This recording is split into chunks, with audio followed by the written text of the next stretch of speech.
I started watching One Piece, and every 15 to 20 episodes, I like to come back here and give it a quick review. This is episode 70 to 90. So Luffy and gang, they leave this island of the giants, and they're heading over to try to get to Alabasta, but they have to take a break because Nami's body is not doing well. She's nearly dying. So they had to go and find a doctor. And now that I think about it, I'm very surprised that wasn't the first person they tried to pick up, especially on their trip around the world, because they had this same problem with Zoro. But I digress. They go and they meet a band of bandits. They try and rob them. Well, they call themselves pirates, but they don't really seem too pirate-like. They meet this biggest backest that have the munch fruit that they can eat anything that they see. So Luffy goes and puts his hands on them. Then they go and try and find this doctor still. They go and find this island. It's very snowy. It's very cold. They're trying to find a doctor. There's no doctor. All the doctors has been exiled. And the only doctors that are left are helping the king. They look and sound like little minions that have been hypnotized. And I like that. They find this old quack in the mountain. They're like, hey, we have to move with haste because if we don't get up this mountain, she will die.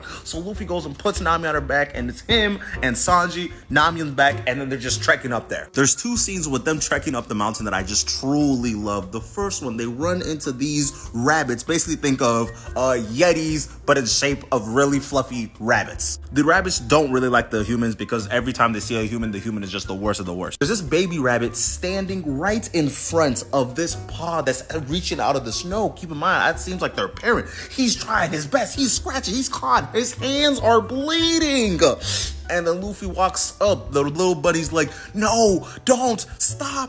And then Luffy goes and saves the parent. It was fire. The second one being, when Luffy was climbing up the mountain to save his friend, you see how gruesome, you feel the pain because he knows he has had to give up so much. He's had to minimize himself for the greater good of everybody else, his family, his friends. And the fact that he was able to do that and conquer it, and he was almost gonna fall off that hill.